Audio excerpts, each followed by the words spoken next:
Thank you. Is it on? Yeah. Hi. So we're here to talk about impact investing, and there is a few people here on the stage that will get a chance to introduce themselves in just a little bit. But just to set the stage just a little bit, the impact investing might be booming, but only 1% of the invested capital today is allocated to impact, and that is not enough to sort of seize all of the issues to save the planet and the people today. Impact can be defined in so many different ways, and we hope to tap into that a little bit and how we view impact and how we evaluate impact cases when we do investing. The Sustainable Development Goals has been sort of a pillar for many people, and we'll see what our panelists have to say today. I'm going to let everybody to introduce themselves, but I will start with myself. So I'm Anna, and I'm working at Norrsken VC, and we invest in impact, any impact really, as long as they support any SDGs. And I will head over to Cristina. You can introduce yourself. Thank you. Thank you for having me. I'm Cristina. I'm a partner at Maze. Maze is an impact investing firm based in Lisbon, investing all across Europe. We started 11 years ago to strengthen the ecosystem of impact investing. We have invested in over 40 impact startups across Europe and have worked with over 250 startups through our acceleration programs. And before this, I was a consultant at Ernst & Young, and then I left my corporate life and I joined an impact food tech startup, and eventually I found Maze 7 years ago, and that's it. My background is economics and international relations. Thank you. Antti? Hi. My name is Antti Törmänen. I'm a partner in Antler's Nordic fund. And in terms of impact investing is a big part of our fund strategy, and about 40% of our investments in Nordics have been from the impact space. I'm Linn. Thank you for having me. I've been spending some time in Helsinki lately, so it's really fun to be here. I'm a founder myself, so I know what a lot of you are going through these days with fundraising. First company I founded took me 8 years to build, and the next one 2 years. For the last 6 years, I've been immersed in the ecosystem in the Nordics and Europe in impact investing. And lastly, as the CEO of Katapult Group. For those who doesn't know Katapult so well, it's Europe's most active climate tech seed investor. And we did 63 investments all across the globe, mainly focused on Europe while I headed the group. Right now, I'm on gardening leave, so stay tuned until September. And yeah, we'll talk soon. Yeah, super, thank you. And maybe to just boil it back to you, Linn, a lot of people connect impact with philanthropy. What is impact for you, and what do you have to say to that? Yeah, I get that question a lot, actually, because people think that when it's impact investing, it's not for profit. And I think it's actually the utterly opposite way. It's a profit because of impact. So to be impact investment, it needs to be both intentional, that you have an intention that it should do a positive impact, and it needs to be measurable. And it definitely needs to be profitable. And we wanted to have a positive impact on both the planet and/or the society as a whole. So it can be quite a broad scope as well. And I just want to add to what you said, because you said that 1% of the capital under management is going into impact investment. I read the report recently from GIN. GIN is the global international impact network. It has members such as Deutsche Bank, BlackRock, and Rockefeller Foundation. And they said that in 2022, for the first time, impact capital going to impact investment were actually above $1 trillion. And they say that this is increasing annually, double-digit speed, accumulating up until, or compounded effect, up until 2030 at least. So I hope in a few years from now that we will have a lot more capital going into this field. Yeah. And I will say that impact investing is the new normal. Yeah, absolutely. Let's hope. And Antti, what does impact mean to your fund? Very similar as Linn mentioned. It is about having an economic and social and environmental impact beyond the financial returns that we seek. And for us, it's an important part of our strategy. A lot of the founders that we see that want to build companies, they have another mission beyond just building a company. They want to improve the way our society works, the way we tackle climate change. And that mission that they have, we see as an important ingredient in building brilliant teams. It provides them passion and it provides them with drive. And that drive helps them to have the resilience to build a great company. So we really see it as an important part of the strategy that we have in Nordics. Thank you. And as an impact venture capital firm myself, we have different ways of evaluating impact and what we look through in the due diligence. And we have like theory of change, and we also have impact KPIs that we tie to the companies that is also tied to the carry. What do you do at Maze? How do you evaluate impact? So our carry is also linked to the fulfillment, social and environmental targets for each investment that we make. And last year, our weighted impact portfolio performance was 80%, and the non-weighted 90.4% against forecast, which is something that we were really proud of. And so we don't use the theory of change. We use the Impact Management Project, or IMP, which is a framework that was created for investors to create consensus around the way that investors manage impact. And so it really starts with understanding the outcomes, negative and positive, that come with each investment, and then analyzing those outcomes through 5 dimensions. So if I take the example of Clear, a precision nutrition tool that we have invested in to prevent obesity and type 2 diabetes, the first outcome, or the most important outcome, is the improvement of health. Because users understand the impact of food in their bodies and they're able to improve their habits. And so the second dimension is who is affected. So if we think about this area, 2 billion people, so that's about 25% of the population, are overweight right now, and 500 million have type 2 diabetes. And this is completely preventable disease. And so we can say that this population is underserved. So that's the second dimension. Then the how much dimension is how many people are being served, for how long. And then the fourth dimension is contribution. So how is Clear contributing to this issue versus what would have happened otherwise? And here we can argue that it's average contribution, because there are other precision nutrition tools in the market, and Clear is just another one that we believe to be more convenient. And then the fifth dimension that is really important is about risk. So we invest early stage. So the odds that things don't go as planned is really high. So we have to be very honest and transparent about the possibilities of this impact not being delivered. And in this case, it's significant because this solution relies on the agency and the behavior of the users, which Clear cannot control in the end. They can incentivize, but they cannot control. So one of the core beliefs that we have about impact, that is the basis of our impact thesis, is that impact is not binary. It's not something that we can say yes or no. It occurs within a spectrum, and there are many tools. Venture capital is just one that can deliver impactful outcomes. And so really being honest about what we are trying to do, what we know and what we don't know, I think is the right way for all of us to be able to deliver impact. Thank you. Thank you. Great answer. And we know that we need to do so much to change climate in the world, and we have reached a few tipping points already, and there is a shift in impact investing, focusing a little bit more on something called deep tech. And we also have artificial intelligence. But maybe, Linn, do you want to elaborate a little bit on what deep tech, the importance to you, and yeah. Yeah, I think deep tech is such a broad term. So when you ask different people, you get different meanings, and that's also okay, as we discussed previously. But right now, there's happening so much in the deep tech space, especially on the AI side. I've been here now for a few days, met amazing founders, and visited also the TTO and universities around Helsinki, where they do a great research into this, both quantum computing and also AI. To me, we have some of the biggest crises in humanity when it comes to climate change that also affect the society on health and education, for example. And then we now also have this space of enabling technologies or new technologies that can be future game changers.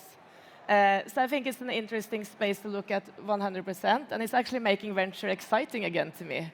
There's so many times you can look at a SaaS B2B and be excited about that. But with both the biggest challenges in the world, tons of smart people and research organizations wanting to solve it, and enabling technologies, I think we are at the intersection of a very, very interesting space in the years to come. Yeah, thank you. And Cristina, on the deep tech side, you've done a few investments within that. Maybe both, can you give us a few examples of what that had been, and what sort of the venture capital plays for role in the deep tech space? We have been increasingly interested in the intersection of deep tech and impact. We define it as science-based, and so for us the definition is solutions that are solving engineering or science problems with the potential to become a product or a use case to solve the most pressing social and environmental challenges of our time. And the reason why we believe that venture capital has a role to play is because the market opportunities is huge. So if we think about carbon capture technologies, in our definition, we would probably not believe that a carbon management software solution would be able to make a dent on this market that is estimated to be $100 billion, but rather a solution that is able to create new materials that can capture carbon directly from the atmosphere, which is one of the investments that we made. Orbital Materials, founded by ex-DeepMind founders. And so that's one example. Another example is the experimental genomics technologies that are able to unlock a 250 billion market to anticipate the onset of cancer. And so here we would probably don't believe that a solution in healthcare management for cancer treatment would probably make a dent. But another solution that we are looking into right now, they're developing a new diagnostic method for colorectal cancer that is able to replace the colonoscopy, which is very expensive and difficult to scale. That can make a dent in this very huge market. So that's the first belief. The second opportunity that we see is an internal analysis that we did. So we created a sample of 31 impact funds in Europe, more than 800 ventures, and 180 impact unicorns globally.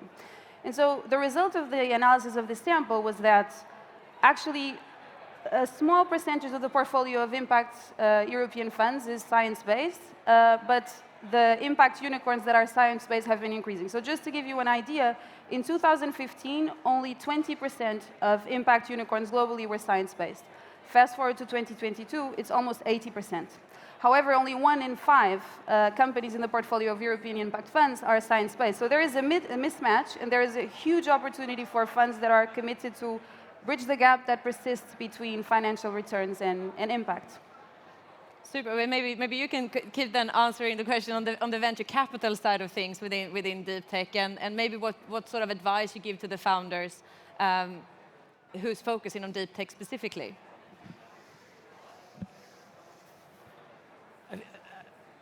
I think for us, the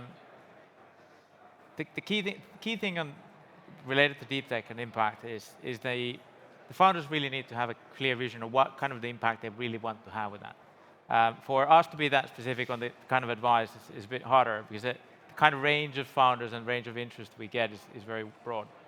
But it comes from that mission, that what is the really clear impact you want to achieve, and have a clear choice from the beginning on that. And how do you actually build a business around it? Rather than kind of try to be a kind of a undefined or kind of too unclear on what's the real mission at hand. So it is a bit of a range that we actually end up advising, and it's very dependent on the kind of impact business you're actually building. Yeah.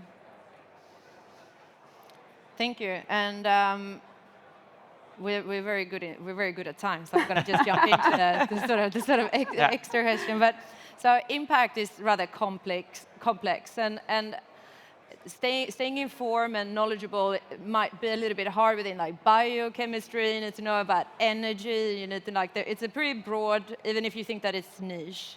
It's not very niche anymore. But how do you stay informed of what's going on in the sort of impact space, Linn? Yeah, that's a very good question. Yeah.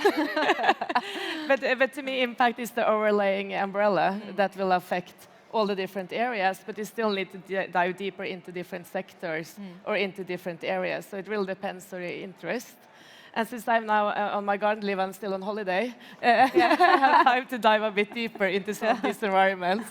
But I think you will find that there is a lot of conferences, there's a lot of environments like this that are great to get inspiration, and visit the universities, visit the TTOs, seek out the professors, seek out the companies and the experts within your field. And I always like to talk with people and get their opinions on how things look. And there's, of course, tons of newsletters and anything you can subscribe to. Yeah. But I think it's a challenge, and a lot of these research projects you talk about as well takes years to develop before someone even know about them. So it's not all so readily available information either. But I think when you start to dive into a niche or into your buckets or into the rabbit hole, rather sometimes, you will then also accumulate information, and you have the also like to see the collaboration between the different companies. So, to take one example, in Katapult, for example, our analyst, we looked at last year. I think we looked at 2,500 companies and made 23 investments. So it's a lot of comparison in those data. We looked at, I mean, literally looked at, so not analyzed. But that would be impossible, of course, with that volume.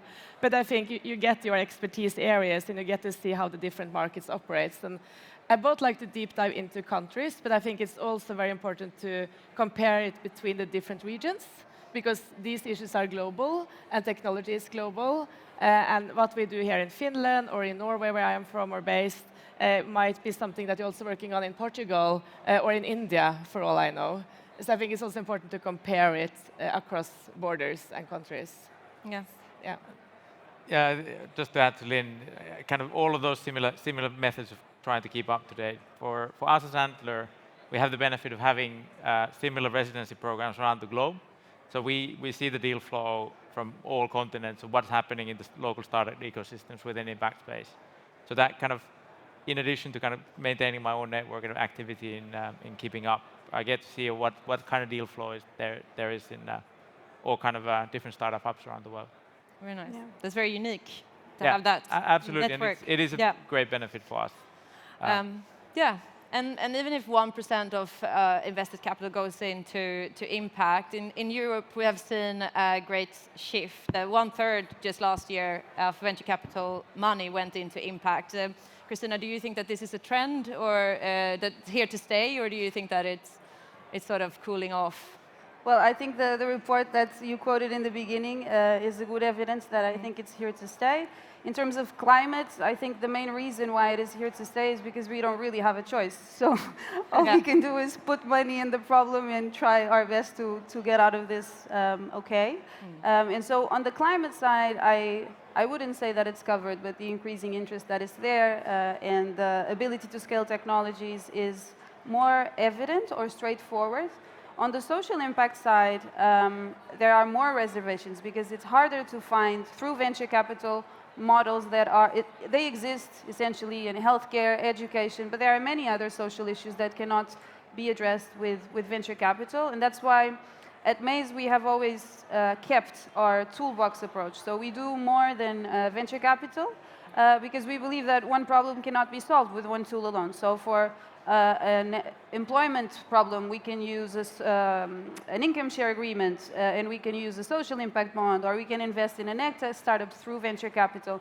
And we believe that it's through the combination of these tools that we are able to deliver long-lasting social and environmental outcomes. But of course, we are a small team of 20-something people, so we need more actors in the space that are doing that. So answering your question, I think it's here to stay, and we need more people with the intentionality of solving social and environmental issues. I totally agree that it is here to stay. When we're evaluating impact cases, there's and evaluating the kind of economic and the impact side and the balance of those, there's impact areas where the financial returns are tilted positively towards impact because of regulation. And there's impact areas where, even without any tilt, purely focusing on both is already economically beneficial, and actually the returns are very good. So we try to assess whether there's any regulatory risk related to the returns, or whether that trend of the regulation is going to continue. So it's important to keep that in mind, that there's areas where that tilt exists, and the regulation is there to create that tilt. But I think that there's a massive drive that the issues won't be solved without having this tilt, and that kind of, there's support for that tilt there. So I totally agree that it's going to continue. I also would like to add to that what you're saying there, and I think there's a lot of also funds there. They don't define themselves as impact funds or as impact startups because they don't have that framework to talk around, but they are per definition still impact companies, right? Sure. And the WEF World Economic Forum had also a report together with Jin that they released in January or February, maybe it was January, where they were saying that impact is one of the next large waves, and they pointed out 3 different trends. One was that all the capital that is actually increasing and compounding, with the compounding effect, I think that percentage will be higher in the years to come. Second one was all the specialist impact funds that you are a great example of. Congratulations on the closure. And that they're coming more specialist vehicles. And the third one was that because of electrification and infrastructure challenges, there's a lot of larger capital structures like private equity that also start to do infrastructure funds that are per effect impact investing because it's supporting the greener economy and the green structure. So I think this is not, in a few years from now, I think the impact investing will be a much more popular topic. I'm very happy that Arctic put a panel on impact investing for this conference. I've been speaking with many founders the last days, and a lot of them are actually, oh, I'm so happy that you know what impact investing is. So that's also a call out to all the investors out here to be more conscious about the impact side of it, and also, get more dive deeper into that side of it. Yeah, and I heard all of you drop regulations here, and maybe it's not the most inspiring topic itself, but I think it's good to know that the European Union, they have set down sort of a framework for how you can classify yourself as a fund, and it's called Article 6, 8, or 9. Why? I don't know specific numbers, but the Article 9 is considered a deep green fund, and then you need to do a lot of extra reporting. And Article 8 is you do intend to do impact investing, but you don't see yourself as an Article 9, and you don't have to do all of that sort of heavy lifting admin work. And you have Article 6. How do you navigate within this framework? And do you think it's good or bad for the impact scene? I think it's good for the impact scene, and I think it's good for the VC landscape as a whole. Because although we are in a moment where the legislation still has some room for interpretation, and we are all navigating that space, obviously funds that have their carry connected to impact objectives and have impact mandates and impact clauses in their shareholders agreement, it's easy to position ourselves as Article 9, obviously following all that is required. And I think that signals to the market, okay, we are transparent about what we are doing, about how we are performing. For all of the other funds that maybe are doing impact but are not positioning themselves as impact, they can see this regulation as a sort of journey in their way towards being able to position themselves as impact in a way that we can all agree what we are saying when we say we are an impact fund. So although regulation is a very boring topic, I think that has a very important role to play. And even just to name another one, the CSRD directive, which now is going to push a lot of the corporates to be very transparent about the social and environmental impact. I was just speaking to a startup yesterday that just identified, it's an agtech company, identified a huge opportunity because they know that corporates would have to go through all their value chain, and there is a market opportunity for them. So regulation is very boring, and very often that's why there are unseen business opportunities right there.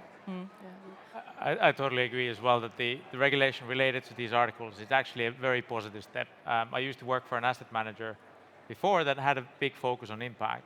And this was before these article regulations came out.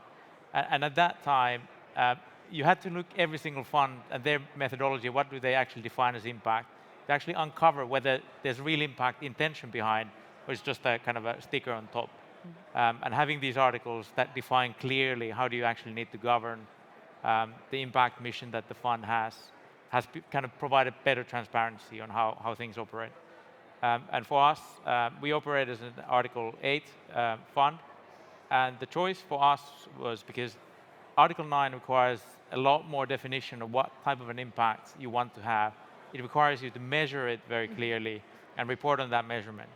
And when we work at the kind of idea phase and the very early stage idea formation phase with our companies and with our founders, we thought that it's actually at that point a bit too strict for us to actually define from the start that it has to be measured in this way. It is an evolution of how do you actually then define those KPIs. A lot of those impact companies that come from our programs, they're brilliant candidates for an Article 9 investment later on the stage, but they're doing that investment at a point where those KPIs can be defined and the measurement methods can be defined as well. I feel personally myself that in terms of this measurement, there's a lot of areas where it is still a challenge to make sure that the measurement is actually measuring the real impact that the company is having, and that it's actually verifiable as well. So there's still that challenge to be tackled in quite a lot of areas. Yeah. I 100% agree with everything you just said. And we also saw in Europe that there was a drop last year. Some funds listed Article 9 dropped down to Article 8 from the exact same reasons. It gets difficult when you're very, very early stage to measure it. So kudos for you for going for having the Article 9 fund on that one. I'm a huge fan of the framework. Still think there's room for improvement. And when you do really early stage, like in Antler, another system also in Katapult we did, when the companies have 3-4 employees, they are on their journey, it's quite difficult to also get the metrics correct from them. And so there is also a balance to find like how much reporting is useful in the different phases and stages of a company. But as they grow, I'm a huge fan of it, and we need more standardized and regulated frameworks. And especially as a tool to avoid greenwashing and also see who is actually really intentional and who is actually doing the positive impact and who is using this just as a vehicle in a way. Yeah. Yeah. Lovely. I think that we are getting closer to the end of this panel. I would have loved to have the audience ask questions, but that is not allowed. But we are around if you want to ask questions, reach out to us as well. I just want to just wrap up this discussion in if you guys agree that impact investing is crucial for the people and the planet, and a combination of deep tech and sort of software solutions in all shapes and form supporting that is important. Venture capital needs to go in early in order for the growth funds to take after us as well, so that even deep tech investments get funded in the beginning. And also the founders is everything, and the founder needs to find their sort of match with the right investor so that they get the ecosystem or the contacts that they need going forward. Any final words? I just want to say thank you for having us all here. And I also want to say to all the Finnish founders I met that it's been a great discussions, and I hope more of you reach out to me. Feel free to reach out directly if there's anything you want to discuss. I'm unfortunately heading out of Helsinki today, but I've been lucky and been here for 9 days. So thank you for everyone for being so welcome and inspiring. And thank you from my side as well. Just to add to what Anna you said, for us, making impact investment is not only about the kind of investment strategy, it is also about the founders that we support. A lot of the founders that we face have this mission and drive to have a wider impact in the society. So we really want to be supporting that and be part of that. And it leads us to make impact investments, but it starts from supporting the founders' mission. Yeah.